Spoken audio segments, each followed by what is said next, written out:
എല്ലാവർക്കും നമസ്കാരം. എൻ്റെ പേര് ഡോക്ടർ രാഹി യുആർ. ഞാൻ കൊട്ടാരക്കര നെല്ലിക്കുന്നം അരീക്കൽ ആയുർവേദ ഹോസ്പിറ്റലിൽ ആയുർവേദ കോസ്മെറ്റോളജിസ്റ്റായിട്ട് വർക്ക് ചെയ്യുന്നു. ഞാനിന്നിവിടെ പറയാൻ പോകുന്ന വിഷയം താരനെക്കുറിച്ചാണ്. ആയുർവേദത്തിൽ താരൻ എന്ന് പറഞ്ഞാൽ ദാരുണക എന്നാണ് പറയുന്നത്.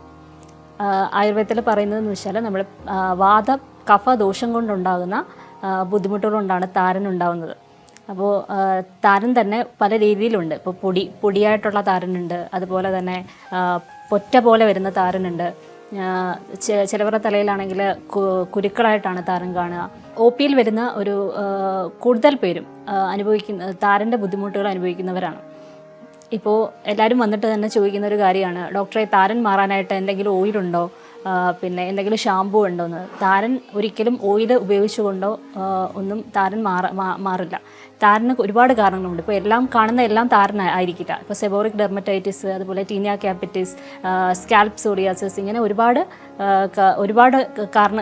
കാരണങ്ങൾ കൊണ്ട് താരൻ വരാൻ. താരൻ്റെ മെയിനായിട്ടുള്ള കാരണം എന്ന് പറയുന്നത് പ്രോപ്പർ ഹൈജീൻ ഇല്ലാത്തത് കൊണ്ടാണ്.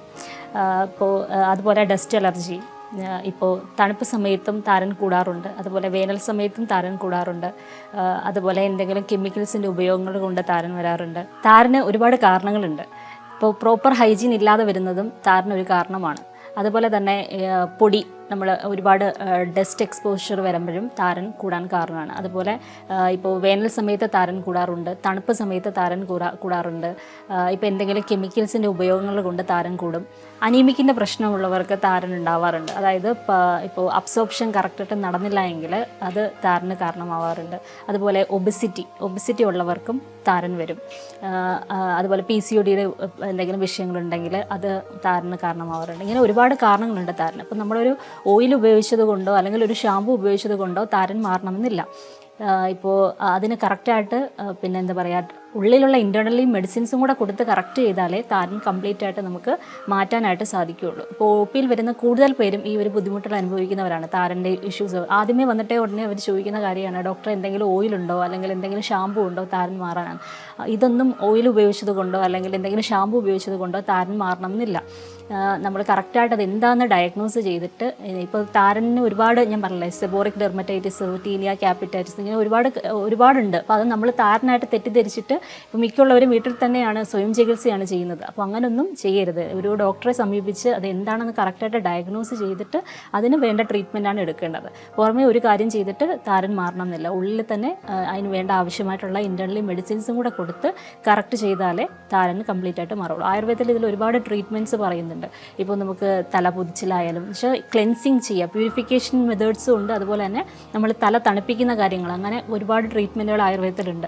ഇപ്പോൾ ശിരോലേപനം, ശിരോപിച്ചു, അതുപോലെ ഷാളന, തലപൊതിച്ചിൽ, പിന്നെ ഇപ്പോൾ എന്തെങ്കിലും ഇപ്പോൾ നമുക്കറിയാം ഒരു വയറിൻ്റെ വിഷയം കൊണ്ട് താരൻ വരാറുണ്ട്. അപ്പോൾ അതിനായിട്ടുള്ള ശുദ്ധീകരിക്കുന്നതായിട്ടുള്ള പ്യൂരിഫിക്കേഷൻ ട്രീറ്റ്മെൻറ്റ്സ്, അതായത് അവപീഡന നസ്യം, ഇതുപോലുള്ള കുറേ കാര്യങ്ങൾ ആയുർവേദത്തിൽ നമുക്ക് ട്രീറ്റ്മെൻറ്റ് എടുത്തിട്ട് താരന് നല്ല രീതിയിൽ നമുക്ക് മാറ്റാനായിട്ട് സാധിക്കും.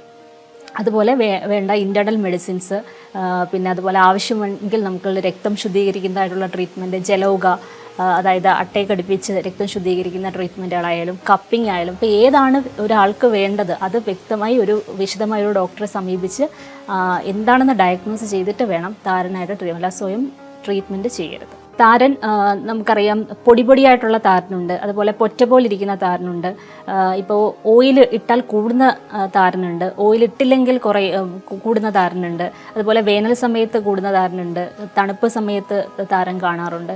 അപ്പോൾ ഇതൊക്കെ അതുപോലെ താരൻ്റെ ലക്ഷണങ്ങളായിട്ട് പറയുന്നത് ചൊറിച്ചിൽ, തലയിൽ കുരുപ്പ് വരിക, പൊറ്റ പോലെ വരിക, പിന്നെ അല്ലെങ്കിൽ ചിലപ്പോൾ ചൊറിഞ്ഞ് പൊട്ടുക, പിന്നെ എന്തെങ്കിലും ബേണിംഗ് സെൻസേഷൻ വരിക, ഇതൊക്കെ താരൻ്റെ ലക്ഷണങ്ങളായിട്ട് പറയുന്നുണ്ട്. അപ്പോൾ ഇതിനൊക്കെ ആയുർവേദത്തിൽ നമുക്ക് ഷാളനം പോലുള്ള ട്രീറ്റ്മെൻറ്റുകളും ലേപനങ്ങൾ ചെയ്യുമ്പോഴും എല്ലാം നല്ല രീതിയിൽ ഇതിനെ മാറ്റാൻ പറ്റും. അത് മെയിനായിട്ടും വേണ്ട ഒരു കാര്യം എന്ന് പറഞ്ഞാൽ ക്ലെൻസിങ് ആണ്. നമ്മളെപ്പോഴും ഇപ്പോൾ ഒരുപാട് പേര് വന്ന് ചോദിക്കാറുണ്ട്, ഡോക്ടറെ ഡെയിലി ഹെയർ വാഷ് ചെയ്യുന്നതിൽ എന്തെങ്കിലും കുഴപ്പമുണ്ടോ? ഡെയിലി ഹെയർ വാഷ് ഇപ്പോൾ ഞാൻ പറഞ്ഞില്ലേ, ക്ലെൻസിങ് ആണ് നമ്മൾ മെയിനായിട്ട്. അപ്പോൾ ഹെയർ വാഷ് ചെയ്യുന്നത് നല്ലത് തന്നെയാണ്. കാരണം ഡസ്റ്റിൻ്റെ ഇത് കൊണ്ടും ഒക്കെ എന്തായാലും സ്കാൽപ്പ് ഇതാവും, ഇമ്പ്യൂരിറ്റീസ് അടിഞ്ഞിട്ട്. അപ്പോൾ അതെല്ലാം മാറാൻ വേണ്ടിയിട്ട് ഡെയിലി ഹെയർ വാഷ് നല്ലതാണ്. ഓയിൽ കൊണ്ട് മാത്രം മാറുന്നതല്ല താരൻ, അതിന് വേണ്ട ട്രീറ്റ്മെൻറ്റ് എടുത്ത് അത് മാറ്റാൻ ശ്രദ്ധിക്കുക. നല്ലൊരു ദിവസം ആശംസിക്കുന്നു.